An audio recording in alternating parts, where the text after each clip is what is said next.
sur l'actualité. Xam ngeen démb le président Ousmane Sonko a réuni la coalition APT, qui est la vraie coalition, la coalition sérieuse. Nga xam ne mu doonoon des moments d'échange durant lesquels le président Ousmane Sonko les a retrouvés waxtaan ak ñoom à huis clos wax ci li nga xam ne mooy les perspectives ci liggéey bi nga xam ne moom la ñuy def fi mu ne nii ak suñu coalition autour de gens comme madame Aïda Mbodj muy une véritable lionne ku jàppale Ousmane Sonko dans le cadre de cette coalition. ñu pare tey aussi mu organiser nu mu tëddee la réunion du conseil national ñu jël fa date wax ni le congrès va se dérouler le 13 juin yooyu yëpp daf ñuy yóbbu ci loo xam ne moom la ñu Ousmane Sonko wax ne ñu fi mu nekk nii nañu bàyyi wax ji yëpp daal di politique nag ndax xam nga bu dee politique rek la ñun amuñu fi morom xajuñ ci kenn kon nañ delloo lépp ci politique loolu la ñu wax moo tax mu ni ñu il faut faire focus il faut être sur la massification il faut être sur le travail de terrain il faut être dans l'animation mooy lii ñuy def nii amul leneen défendre le projet foo ko mën et maintenant ñu yëkkati li ñuy wax mooy le rouleau compresseur nous sommes un parti boo xam ne fi mu nekk nii dans le contexte actuel parti Pastef amul beneen parti boo xam ne xaj na sa kaw waxuma la parti waxuma la coalition waxuma la organisation nous avons aujourd'hui un rouleau compresseur boo xam ne buñ ko liggéeyee ni ñu ko war a liggéeyee kenn warut a mën a taxaw suñu kanam loolu moo ñuy yóbbu ba ci thème bi nga xam ne moom moo ñu fi réunir tey ñu bëggoon a wax ci la commission nationale de placement des cartes commission boobu lan mooy solo si lan moo tax ñu teg ko lan mooy importance am ci li nga xam ne moom moo ñuy mener vers la consolidation du projet parce que bu leen fàtte ni ñun li ñuy def yépp mooy comment consolider le projet nous sommes venus au pouvoir mais doyul yéen ñëpp xam ngeen ko parce que comme on dit en politique je ne vais pas faire beaucoup de citations parce que j'ai pas la mémoire de mon ami Sonko man nag bëriwu may citation mais je sais au moins que en politique l'important c'est de durer mooy politique li ci am solo mooy na nga yàgg pour am temps wu teg li nga bëgg a teg ndax en politique les mandats sont courts c'est 5 ans donc boo bëggee liggéey loo xam ne la vision 2050 mais c'est 5 mandats 5 mandats nag caaxaan tegu ko 5 mandats li koy tax a li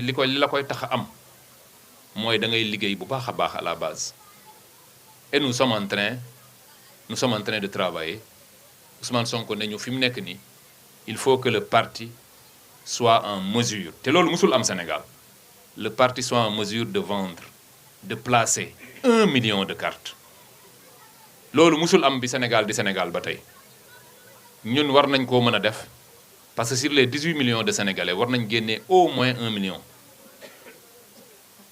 1 million boobu nag boo ko bëggee distribuer li ci am solo mooy c'est vrai on a un parti qui est implanté on a 46 départements mais la première question qui se pose mooy kan moo war a distribuer carte yi est-ce que dañ koy jox les coordonnateurs départementaux est-ce que dañ koy jox les coordonnateurs de section est-ce que mais je pense que le parti a tranché boo xoolee la décision numéro 1 bi nga xam ne moom la ñu teg mooy que on crée une commission nationale qui va choisir des superviseurs et des commissaires ça veut dire qu'on a pris l'option de ne pas laisser les coordinations gérer le processus loolu lu am solo la parce que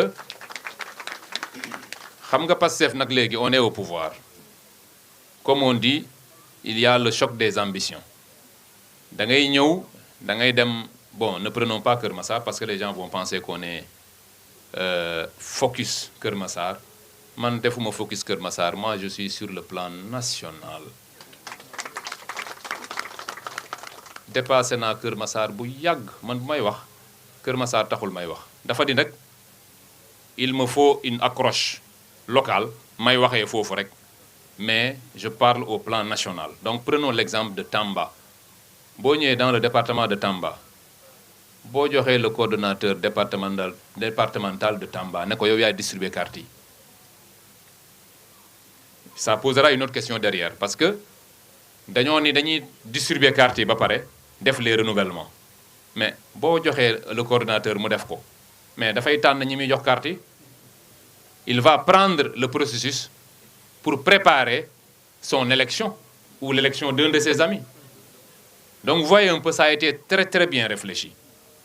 On va distribuer les cartes, mais en mettant en place un système ba nga xam ne kenn du mën a tere kenn mu am carte.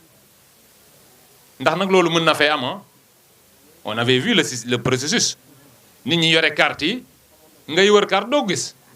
Pastef était le seul parti bi nga xam ne da ngay bëgg carte di ko wër doo ko gis, am ñu ko yor nag am ñu yore carte yi denc ko di ko bañ a joxe. Loolu nag mënatu fi nekk.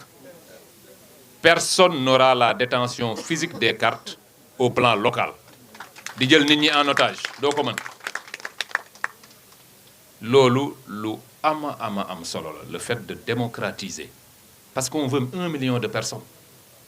Gis nga loolu bu ñu ko defatoon 100 000 sax doo ko am. Parce que tu vas avoir quelques coordonnateurs qui vont prendre les cartes di woo seeni xarit di leen ko jox. Ku ci bëgg ñu ne la non carte yi amagul wala tu dois remplir telle ou telle autre condition. Donc on a démocratisé. Beneen question bi sur les cartes mooy le fait qu'on a décidé du point de vue des séquences temporelles ñu teg d'abord le placement des cartes après ñu teg ci ginnaaw les renouvellements. Ça peut être discuté. Est-ce que c'était pas l'inverse qu'il fallait faire? Def d'abord les renouvellements avec li ñu am ni ba pare soog a distribuer les cartes. Parce que sinon njaayum carte yi dafa nar a nekk une sorte de campagne électorale. Dina am jeexital ci loolu. Pour man loolu sama xalaatu bopp la nag, je ne suis pas le porte-parole du parti. Pour moi, on aurait pu quand même réfléchir à inverser les choses. Def les renouvellements là où on doit le faire, après procéder à la distribution des cartes. Processus bi nag dinañ ko teg commission nationale bi dina teg il y aura des superviseurs, il y aura des commissaires, il y aura dans les communes à votre niveau, il y aura des commissions locales. Ces commissions nag ñooy liggéey avec les coordinations, la section communale et la coordination départementale. Dañuy collaborer ak ñoom parce que tamit mënuloo ñëw, je ne prendrai pas le département comme exemple. Prenons le département de Guédiawaye parce que Keur Massar moom saa yoo jëlee exemple rek les gens pensent que prenons le département de Guédiawaye. Ceux qui seront à Guédiawaye devront collaborer avec Alpha Ba.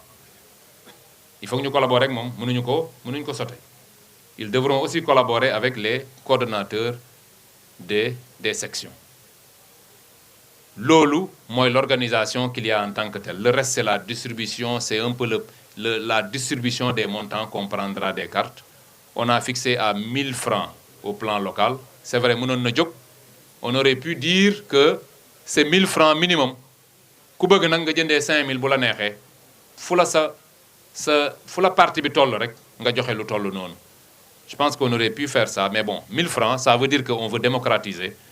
Sénégalais, bu bëgg carte, au niveau de PASTEF, le meilleur parti actuellement au Sénégal, le parti qui a la vision et le parti qui a l'homme qui peut changer la situation, ku ne war naa mën a am la carte du PASTEF. Au terme de ce processus, li ñu bëgg mooy ñu am 1 million de nouveaux militants. 1 million de nouveaux militants mu war ñoo yóbbu directement vers l'élection de 2027 mooy l'élection locale. Élection locale bi nag faw ñu jox ko solo bi mu moom. Cette élection mooy déterminer l'élection de 2029. le premier tour de l'élection présidentielle de 2029, c'est les élections locales de 2027.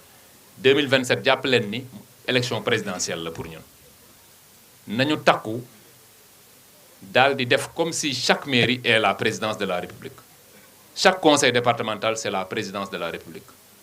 nañu ko gagner ba nga xam ne on démontrera que aujourd'hui ñun ñooy la première force politique du pays. loolu war naa mën a nekk ñun ñoo fi nekk ñun nous avons la meilleure machine électorale. nañ leen ci xeex nag en étant très très intelligent parce que comme je l'ai dit hier Ramatoulaye mu ngi koy wax mooy li ñuy wax bukki yu sàngoo deru bëy. Je ne sais pas trop si l'expression wolof est assez imagée mais am na ñoo xam ne raw nañ bukki sax bukki xam nga bukki dafa muusul mais am na ñoo xam ne ñoo raw bukki. y a des gens qui pensent que muus nañ muus gu toll ne war nañoo mën a obtenir un mandat sur la base de l'accompagnement avec Sonko maanaam ñi may wax dañuy sonkolu bu ñu paree def leneen. Alors il faudrait que ñu am l'intelligence de reconnaître ces gens-là parce que pour man d'ailleurs njaayum carte gi sax dinañ